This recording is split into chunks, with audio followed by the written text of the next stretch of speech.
Good morning and welcome to Farm Factor. I'm your host, Jamie Bloom. Today, Duane Toews is at the Kansas Commodity Classic in Manhattan, visiting with Dalton Henry with U.S. Wheat Associates and Tim Lust, CEO of United Sorghum Checkoff Program and National Sorghum Producers. Next, enjoy our weekly Kansas Soybean update. And then we're back with Duane as he talks with Chris Novak, CEO of the National Corn Growers Association. Then it's Kansas Farm Bureau's legislative update, and we end with a word from Kansas Attorney General Derek Schmidt.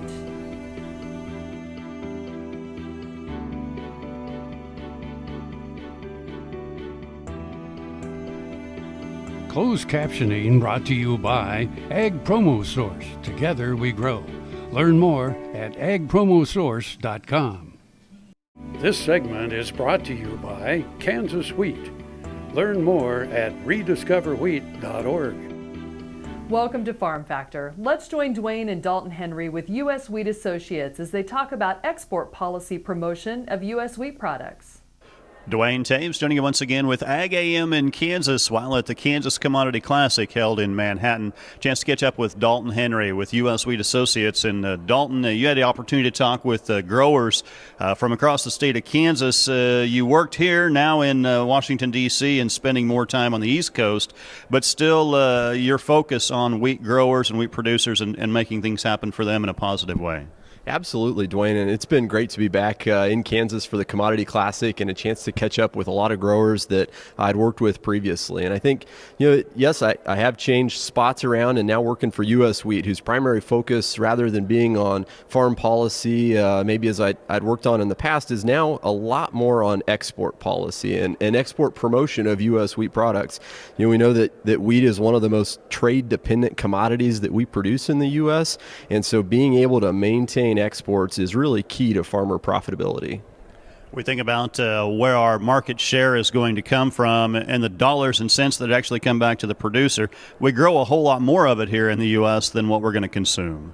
We really do. On an annual basis, we export about 50% of the wheat crop that we grow here in the U.S. And, historically, a lot of your major world wheat importers were kind of in North Africa, Middle East. What we've really seen with both the instability in that region in the last decade and also that those tend to be dominated by government buyers, and they're very focused on price. And so as Russia and other Black Sea suppliers have really come into their own as wheat exporters, those are pretty easy markets for them. And so what we've really been looking at U.S. Wheat is how do we shift our focus to quality sensitive markets, primarily in Latin America and Southeast Asia, where they're not just going to be regular consistent customers where we have a logistical advantage, but where they're also going to pay a premium on a regular basis for U.S. supplies.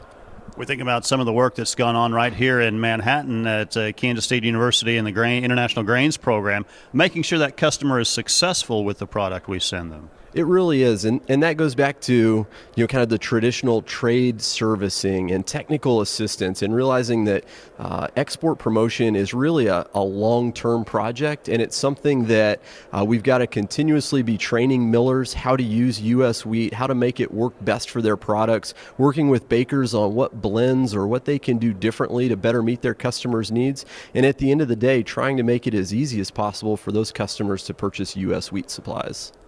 We think about the producer focusing on producing a product and then needing to market it. That's kind of like in your end, we think about policy within the U.S., but world policy, you get into a whole bigger gamut of things to deal with in trying to make those avenues available for us to export that product. It certainly is. And one thing that we've seen, as we look at the last couple of years and look a few years into the future, is that policy barriers are becoming increasingly prevalent in terms of what it is that's holding our exports up, whether that's subsidies provided by foreign countries to their own domestic wheat producers in violation of past rules, or other countries signing trade agreements or enforcement of past trade agreements. There's a litany of policy items that we really have to focus on, and in order for our traditional market development work to be successful. Our thanks to Dalton Henry with U.S. Wheat Associates joining us in Manhattan at the Kansas Commodity Classic. Jamie, we'll send it back to you. Folks, stay with us. Duane will be back with Tim Lust, CEO of the United Sorghum Checkoff Program and National Sorghum Producers. Buying a car shouldn't be this hard. And at Brown Chevrolet Buick in Wamego, it isn't. It's actually awesome. Whether you want a new or used car or truck, Toby's team can make the deal.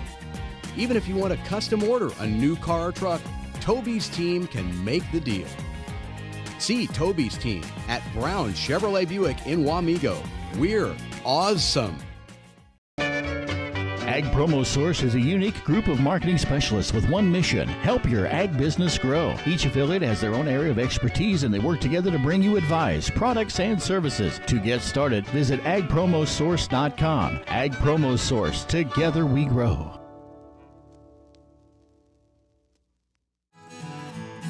Ag AM in Kansas, brought to you in part by Kansas Corn. Learn more at kscorn.com. We're back. Let's join Duane and Tim as they talk about exports. Duane Toews joining you once again from Manhattan, Kansas, side of the Kansas Commodity Classic. A chance to catch up with Tim Lust, CEO of United Sorghum Checkoff program and the National Sorghum Producers. And Tim, we think about the sorghum industry came off a tremendous year a year ago as far as markets were concerned. 2015, a tremendous year in terms of production as well. No doubt about it. Breaking a national yield record and having a crop that was substantially larger than a year ago, and frankly the biggest crop we've had in a dozen years. And as we look at markets, certainly export sales and shipments are actually still up over last year. Most producers are very surprised to hear that. Running even 20-25% ahead of shipment pace for last year. Our sales are slightly behind last year, but they're still very substantial. It's just a matter of the fact that we have a very large sorghum crop overall, and in conjunction with slow movement of all other grains, it's just not having the basis impact that it's had in previous years.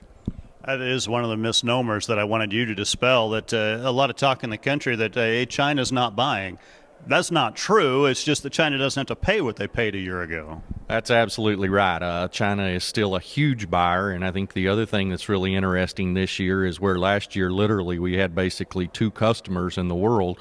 We have 10 countries that have already bought exports. Pakistan bought over 4 million bushels and recently, and so we've had a lot of countries in the market. It's just unfortunately a lot of grain worldwide. We think about the sorghum industry, a tremendous production year a year ago, which is good news. It maybe alleviates some of those concerns about producers putting more sorghum acres into their crop rotation. No doubt about it. I think when you go into as large of an expansion as we had a year ago in acres, you kind of wonder how it's going to be, and certainly breaking a national yield record and a lot of positives, even in the face of the sugarcane aphid. And, no doubt that is a challenge, but it is something that producers are learning. From a Checkoff standpoint, put a tremendous amount of grower dollars into working with Dow and Bayer, trying to get as much information as possible so we can get that back out to producers so they have better information on exactly when to spray, what the economic thresholds are. And we continue to fund a lot of that research here in 2016 as well, and we'll continue to have a lot more information to share next year. But, even with those challenges, exciting to see some of the yields that we had around the country, and exciting to see that, growers are really moving forward and genetic improvements coming. An announcement this year with over-the-top grass control technology finally being approved, and it's been a long time coming, and it'll still be, still take a little while to get it out. We'll hopefully have some small quantities out this year, but those are things that are long-time pipeline issues, and we're just excited to see them continuing to move forward in sorghum. Our thanks to Tim Lust joining us at the Kansas Commodity Classic, CEO of the United Sorghum Checkoff program and National Sorghum Producers here in Manhattan, Kansas. Jamie, back to you. Thanks, Duane. Next up is this week's Kansas Soybean Update.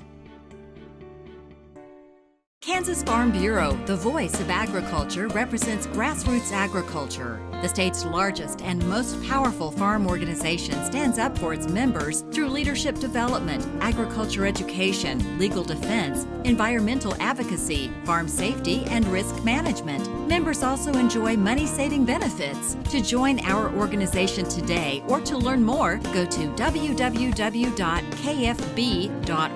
or find us on Facebook and Twitter. Welcome back to Farm Factor and the Kansas Soybean Update. This is the Kansas Soybean Update. It's brought to you by the Kansas Soybean Commission. The Soybean Checkoff, progress powered by Kansas farmers. Dr. Brian McCornack, director of the Summer Soybean Science Institute, is joining us from Kansas State University. And Dr. McCornack, this is a great opportunity for teachers to participate in the Summer Soybean Science Institute there in Manhattan. This is probably by far the most rewarding experience I've had here at K-State. Working with these teachers, primarily K through 6, but we've had some teachers through high school as well that come during this 3-week program and really immerse themselves in soybean. Literally, we go out in the field, we talk with scientists, we come back to the classroom, and then really focus on inquiry-based learning. A lot of times we don't think teachers get the experience to know what it's like to really be a scientist, yet then go and try to teach science from K through 12. So what we do is provide that type of immersive environment for them to really get their feet wet with science. And you heard the term farm to plate. In this case, you're learning about the soybeans from pod to plate. That's probably the coolest part of this whole program is science is being taught in the classroom. You start looking at plant development, and you look at a lima bean, but simply changing lima bean to soybean all of a sudden puts that student in the context of a crop that covers much of the state of Kansas. One of our favorite activities by the teachers is when we go to the local grocery store and do a scavenger hunt. They go and kind of look at their current grocery list and find out where soybean is, and they're just completely amazed by how many products soybean is in. And there are some benefits if you want to become a part of this? There's a stipend, realizing they're taking time out of their summer to be a part of it. There is some funds available for in-classroom supplies, some technology included with that. And this is a 3-week course that starts in end of May, so May 31st up through June 17th. And this is a full-day event during that 3-week period. Now, if there are any teachers, grades K through 6, who are interested in being a part of this, how do they apply? The best way is go to the mysoybean.org website, so mysoybean.org/apply, APPLY. That's a really simple application. Basically, why do they want to be a part of this summer program? And I think what makes this program unique is that, our focus really is on inquiry, is showing the teachers how to direct students' questions into testable hypotheses. And this really focuses on the next generation science standards. The way those were written allows kind of me as a scientist to really work with these teachers to show them what it's like to be a scientist. You look at where we need food production to be in the next 20, 30 years, we need a lot of these kids to be interested in agriculture. And we're using soybean as a model system to do that. And I've been very fortunate to have the support of the Kansas Soybean Commission to put some resources into funding these teachers, getting some of those kids to be excited about agriculture. That's Dr. Brian McCornack, director of the Summer Soybean Science Institute at Kansas State University. He joins us on the Kansas Soybean Update. It's brought to you by the Kansas Soybean Commission. The Soybean Checkoff, progress powered by Kansas farmers. Learn more at kansassoybeans.org. For Kansas Soybeans, I'm Greg Akagi. Hope you enjoyed this week's Kansas Soybean Update. After the break, we'll join Duane and Chris Novak, CEO of the National Corn Growers Association.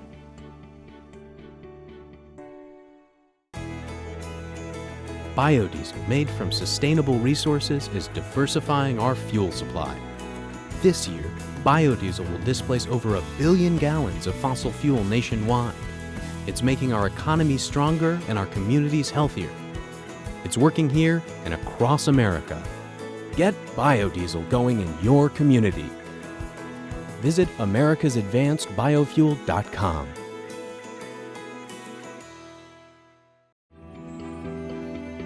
This segment brought to you by Heinen Brothers Ag, farmers helping farmers by offering quality aerial and ground application, fertilizer, ag chemicals, and anhydrous ammonia. Call today to protect your crop yield. Thanks for staying with us. Now Duane and Chris will discuss the opportunities and challenges facing U.S. corn producers. Duane Toews joining you once again here on Ag AM in Kansas, and an opportunity while at the Kansas Commodity Classic held in Manhattan, Kansas, to catch up with Chris Novak, CEO of the National Corn Growers Association. And Chris, you had an opportunity to talk to growers about the corn industry and some troubling times for some aspects of the industry, but in the big picture of things, in terms of production, growers are still getting things done. Growers are still getting things done, and I think that presents both the challenge and the opportunity. We know that 2015, not a record crop, but certainly a very large crop. 2013 and 2014 were record crops, and we're seeing that as we carry over supplies into this next crop year. What that means for us is we have to find additional ways to grow demand. So the opportunity to talk with the Kansas farmers about what we're doing to promote ethanol, what we're doing to ensure access to international markets, the other things that will help us utilize the corn that they're producing.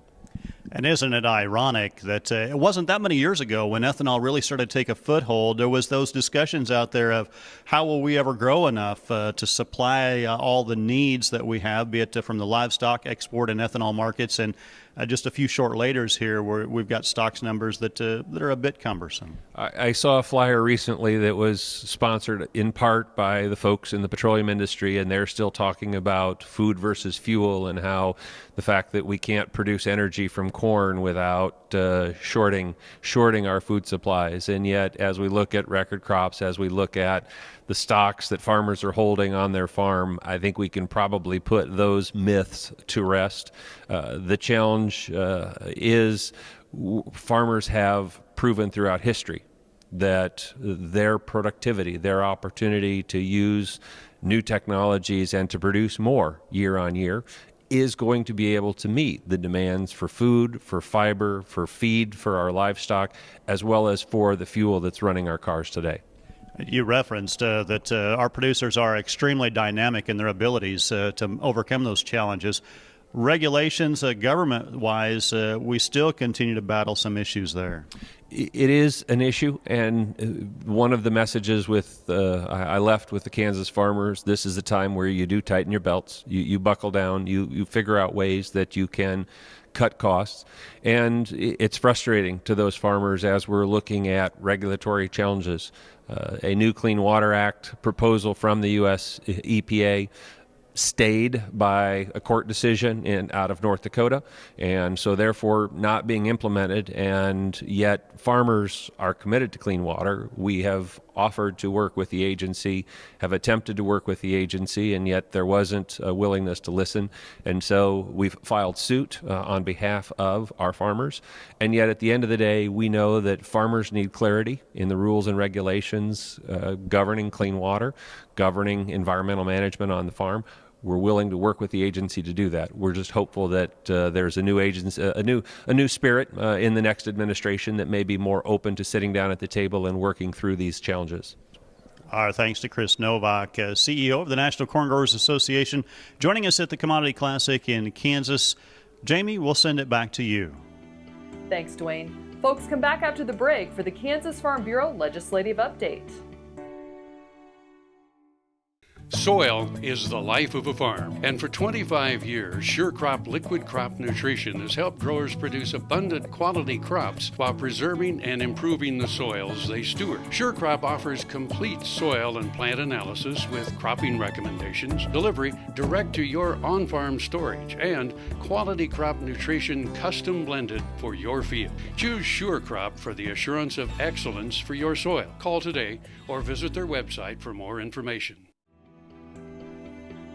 Welcome back to Farm Factor and the Kansas Farm Bureau Legislative Update. Yeah, on our website at www.kfb.org/fire relief, we have some links on there for folks who would like to donate. They can click on those links. They can see what people are needing. They can put out there whatever it is they would like to donate, whether that be labor, fencing supplies, whatever type of item they would like to donate to those in need down there. They can list that out there.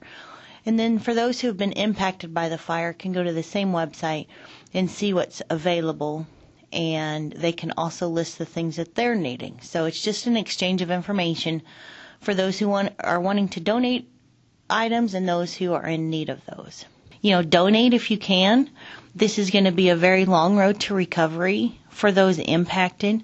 The grass will grow back and it'll be green, but they've got a lot of work to do outside of that. They've got a lot of fence to rebuild. They've got a lot of, livestock that has been lost that needs to be replaced. They're going to have some animal health issues, some things like that will be ongoing for quite some time. So I just encourage folks, if you can, to help. And like I said, it'll be a long road to recovery. So any help is appreciated. Hope you enjoyed this week's Kansas Farm Bureau Legislative Update. After the break, we'll join Duane and Kansas Attorney General Derek Schmidt. I'm a patient of Kansas Regenerative Medicine in Manhattan. I had stem cell therapy in my hips and my left knee. My wife and I both are patients. We went down there the same day in November. Since then, my hips are feeling a lot better. I can work now most of the day if I want to. And before, if I worked in the morning, I was done in the afternoon, or if I worked in the afternoon, I was sure enough done for the rest of the day. This segment brought to you by Kansas Farm Bureau, the voice of agriculture. To join today or for more information, go to kfb.org or find us on Facebook and Twitter. We're back with Duane and Derek Schmidt as they discuss legislative issues of interest to producers. Duane Toews joining you once again here on Ag AM in Kansas, and while at the Kansas Commodity Classic in Manhattan. Chance to catch up with Kansas Attorney General Derek Schmidt. And Derek, you had the opportunity to address growers from across the state. And for good, bad, or indifferent, there are times when the Attorney General's office has some things to do with agriculture, and you kind of highlighted those for them. Give us a recap of some of those things that the office has been involved in this year. Right. Well, we are, of course, the Attorney General's office, not the Department of Agriculture, so we're not in the core of a lot of the policy debates, but it sure seems like in modern practice there's an awfully lot of litigation that is so critically important to production agriculture, particularly in Kansas. So, we've been out there challenging a lot of federal regulations, challenging them in court successfully, where we think that agencies have just sort of marched off on their own outside the authority given to them by Congress and its producers and other private citizens who pay the bill for that. We think that's illegal, and we've tried to get them knocked down whenever we can. We've had a lot of EPA litigation, for example, much of it successful in trying to knock down some of those regs. So we've had several areas where the work that we do really overlaps and I hope makes a positive difference for production agriculture. Some of those specifically, Waters of the U.S. would be one that is ongoing with litigation. Unfortunately, it appears that it's outside of Congress's purview at this point, or at least they've said they aren't going to tackle it right now.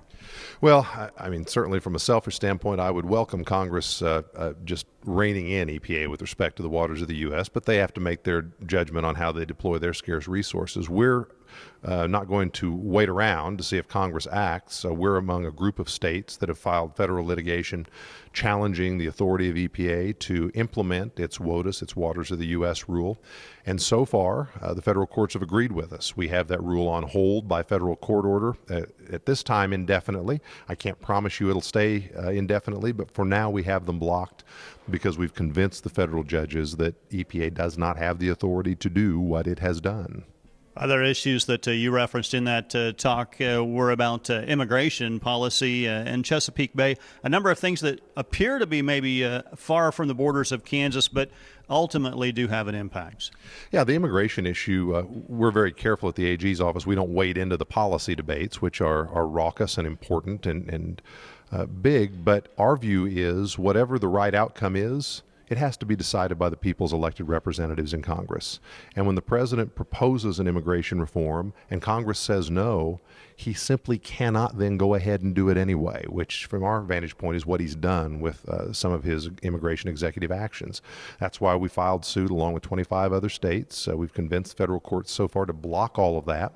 And the U.S. Supreme Court's going to decide later this year whether or not the president had the power to do what he's done. So that's the type of approach we've tried to take. We have limited resources like everyone. We try to pick our fights carefully, the ones that really make a difference. But that's a good example where we think that trying to make clear that the Constitution means what it says, and that presidents of either party are not free to do what they wish just because they wish to do it, is really vitally important for Kansas. Well, our thanks to Attorney General Derek Schmidt joining us in Manhattan at the Kansas Commodity Classic. Jamie, we'll send it back to you for more Ag AM in Kansas. Thanks for joining us. I'm your host, Jamie Bloom, and I hope you enjoyed today's show. See you next week on Farm Factor. We're here every Tuesday on Ag AM in Kansas. Closed captioning brought to you by Ag Promo Source. Together we grow.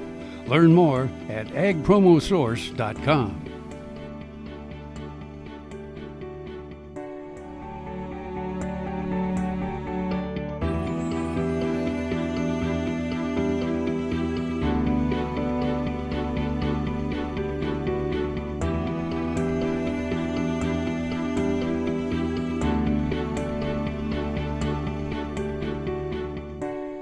Watch Ag AM in Kansas online at agaminkansas.com.